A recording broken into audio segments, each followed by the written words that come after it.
fait, je voulais vous demander si vous aviez hésité avant d'accepter de jouer dans cette série à cause du thème. Est-ce que c'était un thème qui vous faisait peur? Moi, c'est un thème qui pouvait me faire peur, oui, complètement. Mais c'est une fois que j'ai rencontré Camille et que j'ai lu. En fait, j'ai jamais eu d'hésitation après avoir lu. Pas l'once d'une hésitation.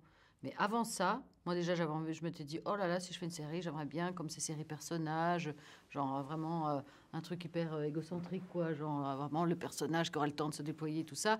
Et est-ce que j'aurais envie d'aborder ce thème-là qui est si douloureux, difficile et ben, en fait, en lisant ce qu'Akami en a fait, je trouvais impératif d'être dans quelque chose que je trouvais extrêmement exigeant, fort, rare. Voilà, donc là, il n'y a plus d'hésitation du tout. Et vous, Nicole? Je n'ai pas écouté la question. Est-ce que vous avez hésité? Non. Non, j'ai pas eu peur parce que je trouvais que finalement faire une série, c'est pas forcément aller dans le bon sens, dans les bons stations, dans l'angélisme. Donc il y avait ce problème-là. Et comme effectivement, comme disait Virginie, ça a été traité par Camille de Castelnau de manière sans pathos.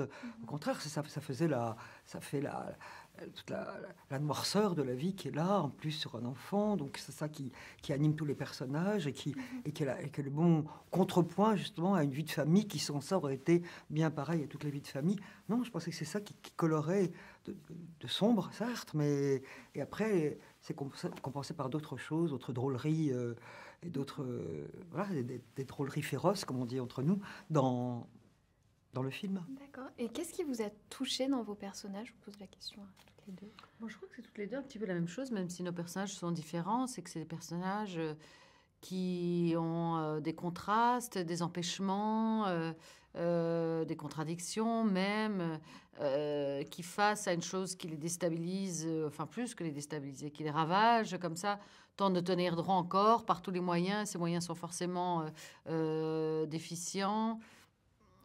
Parce que ces personnages ont une vérité en fait dans le fait qu'ils ne sont pas faits que d'une seule couche, quoi.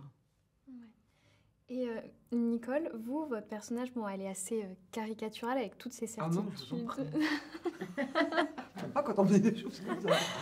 Mais Caricaturale. Dans sa manière de penser. Ah si, un peu, tout est bien, tout est super, tout va bien. On peut faire de toutes les choses, c'est une forme de caricature. Mais vous défendez votre personnage. Non, elle croit, mais je pense que effectivement vous avez raison de dire non, pas caricature. Non, mais comme elle vend ça et qu'elle est bonne marchande et qu'elle vend dans les librairies et que ça marche, les livres de développement personnel où on dit que on peut pour quelques 20 € acquérir une méthode pour bien vivre, mieux vivre, réussir sa vie, son couple, son travail et tout ça.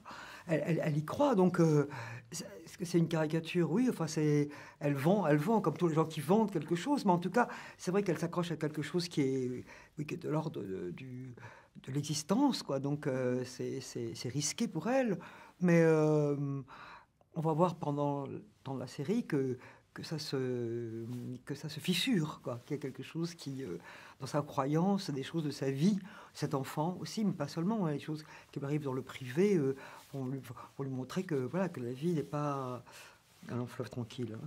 Est-ce que quand même, comme elle, vous avez déjà pensé que le positif pouvait attirer le positif, ou c'est jamais...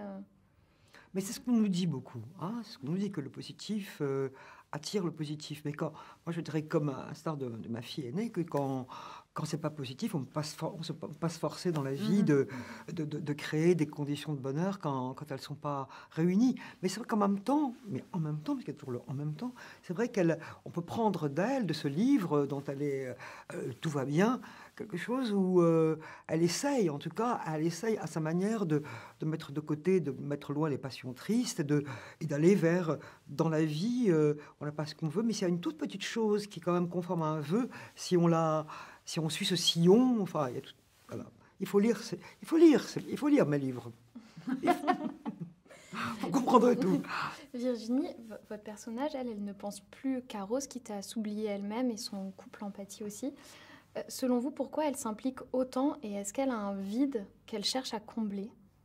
Ou ça n'a rien à voir avec ça? Alors, déjà, pourquoi elle s'implique autant? Parce que ça arrive à sa sœur, à sa nièce, qui est comme un degré de filiation assez proche. Hein. C'est pas comme si elle l'avait rencontrée dans la rue et qu'elle se dit pourquoi elle surinvestit un endroit aussi douloureux et compliqué qui est si loin d'elle. Ça reste très proche d'elle. Et peut-être qu'effectivement, si elle est aussi quelqu'un sur lequel on s'appuie quand il y a un problème et qu'elle qui s'investit, c'est que ça permet de fuir ces angoisses existentielles. Quand on a une mère comme le personnage de Nicole, on a quelques angoisses existentielles. Là, tu C'est vrai souris. que votre relation est... Ça, c'est méchant. Et- Parce qu'on arrive en fin d'interview, quand elle dit ça ce matin, elle disait pas ça du tout. C'est vrai que la relation de Claire et Anne est très compliquée, elle est même conflictuelle. Est-ce que vous pensez que c'est le cas de toutes les relations mère-fille? Non. Non. Non, je comprends pas. Non, je crois Non, que... Ou que ça a plus je dirais tendance- aussi, avant de laisser parler, Oui. qu'il y a des relations merveilleuses qui sont bien plus terribles Aussi. Oui. que ça, celle-là, c'est plus, Parce qu'on sent plus, beaucoup plus d'amour. gravement atteintes et puis irréconciliables. Alors que je pense que... Voilà, je vais laisser parler Virginie. Non, ce sont des relations passionnantes quand même.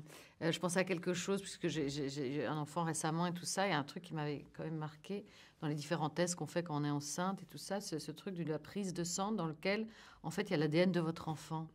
Dans la prise de sang. J'ai trouvé ça pas mal, à niveau symbolique, biologique, là, et du coup symbolique, et du coup philosophique, il y a quand même quelque chose de spécial sur les liens, sur de toutes les relations mère-fille. Il y avait un film, alors là, on a parlé de Bergman dans une autre interview, mais ce qu'il a fait avec Ingrid Bergman, et ça, c'est un film que vous devez absolument voir, Oui. avec Ingrid Bergman et, Oui.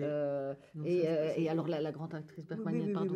Liv Ullmann. Liv C'est pas, Ullmann. c'est pas Sarah Baron Sérénade. Cohen, C'est- non. Bon, ça, il faut voir sur les relations mère-fille, c'est Oui, vraiment oui, oui. incroyable. C'est incroyable. Le piano. Et alors, oui, non, mais c'est merveilleux.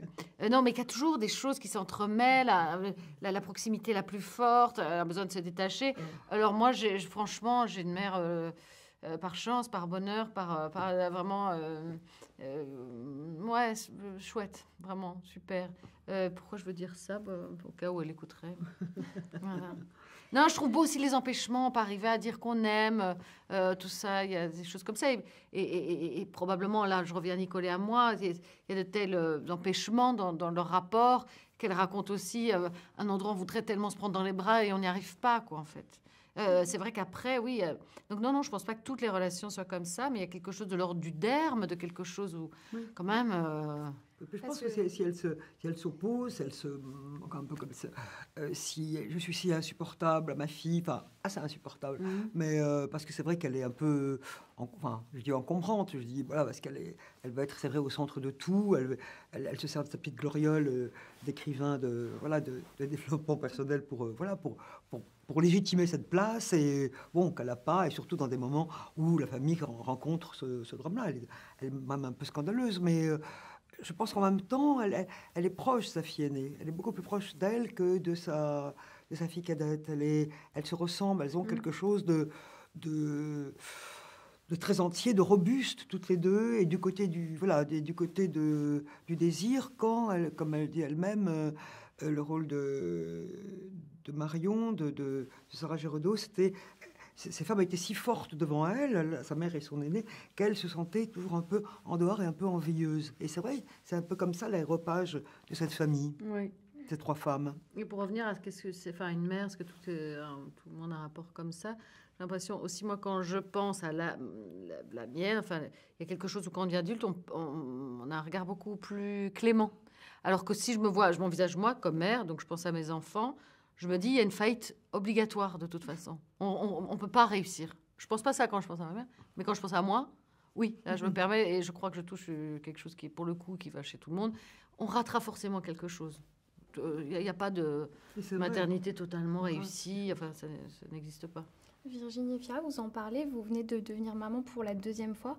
Donc j'imagine que le sujet de la série avait peut-être une résonance particulière pour vous à ce moment précis. Ah de ouais, moi, votre quand je l'ai vie. tournée, je n'étais pas enceinte. Hein. C'était avant ou après? Ah, avant? Oui. Ah oui. Ok. Donc je savais pas que j'allais avoir un Oui, d'accord, autre ok. enfant. Hein. D'accord. Mais vous êtes bon, déjà j'étais maman. mère, Oui, complètement. voilà, c'est ça. Donc, et donc, du coup, est-ce que le fait d'être mère joue Mais non, parce que c'est amusant, justement, parce que dans la série, ok, elle a ce lien-là à cet enfant et tout ça, mais elle veut pas du tout avoir un enfant. C'est une femme qui a mon âge, donc c'est pas la grande jeunesse, et elle est sûre de pas vouloir d'enfant. Hein. Et Mais puis, moi, elle je est me pas disais, cette existence est quand même courte. Là, bon... ça peut quand même être intéressant d'essayer d'aborder cette chose-là. Mon personnage, pas du tout. Elle est très sûre de ça. Ce qui ne l'empêche pas à la fois d'avoir un lien de proximité très forte, évidemment, avec sa nièce, mais aussi parce que ce rapport-là qu'on peut avoir avec un enfant dont on n'est pas la mère est assez génial parce qu'il vous enlève une espèce de poids de responsabilité et en même temps, il peut y avoir là-dedans une transmission très forte. Et c'est une belle-mère qu'on pourrait juger assez exécrable, hein, parce que mon personnage en même temps... Était trop dure. Comment ? Est-ce que vous avez dit qu'elle était trop dure avec Lou ? Oui. Ah oui, elle est un peu... Enfin, oui, c'est ça. C'est surtout moi ce que je comprends pas. À la base, c'est ce qui m'est vraiment... ça fait vraiment très étranger, même souvent dans les personnages que j'interprète, c'est le fait de ne pas aimer la femme d'avant. Enfin, moi, j'ai toujours joué des rôles qui aiment... pas par espèce de truc, genre, moi, vraiment, il faut qu'il y ait de la sororité forcément dans tous les films, mais pas par croyance. Il y a quelque chose dans l'espèce de rivalité féminine autour d'un homme qui ne me parle, mais pas du tout, qui ne m'intéresse pas. Donc, souvent, quand j'ai des choses avec ça, je me dis, pas du tout mon truc, ça. C'est formidable que tu dis ça, parce que, non, on ne parle pas, je le sais, Ouais. mais il y a tellement de femmes qui sont jalouses des ex, qui sont partis pourtant et qui continuent, un truc de jalousie et qui affaissent leur vie et la vie des hommes. Hein. Moi, j'avais presque le problème inverse, survalorisation de l'ex. Ah oui. Ouais, tu vois. Ah bon. Genre, et moi qui suis à côté, le machin. Oui. Ouais. Non, mais c'est vrai que dans Les Enfants des Autres, vous jouiez pour le coup une belle-mère totalement différente. Ah oui, là, elle essaie de trouver un lien, peut-être, oui, complètement. Et puis elle avait la valorisation. Ce qui arrive souvent d'ailleurs quand une femme arrive après, là, celle qui a donné la vie, elle a un petit truc de laisse cette place-là. Elle se dit que peut-être c'est pas avec elle qu'on fera un enfant, quoi. Tandis que mon personnage de Claire, elle a avalé cette chose-là et c'est plus du tout sa question. Je peux poser une petite dernière question? C'est terminé. Oui. Vas-y, Oui. allez-y. Je voulais vous demander si le tournage de cette série, vous avez changé personnellement, de par le thème notamment. Si le tournage, vous avez changé personnellement. Nicolas a commencé sympa, elle a terminé le truc. C'était Ah non, mais on ne sait pas à quel point on les transformé. Tous les tournages, toutes les aventures, et ça va être assez long quand même, faire une série, transforme. En tout cas, on la porte en soi pendant longtemps. Donc, par le fait même, sinon elle transforme, mais disons, on porte quelque chose de nouveau en soi. Oui, et c'est difficile de l'analyser directement après. En fait, c'est peut-être longtemps après, on se dit, il y a quand même eu cette chose-là, un truc... ouais. Merci beaucoup. Merci beaucoup. Merci.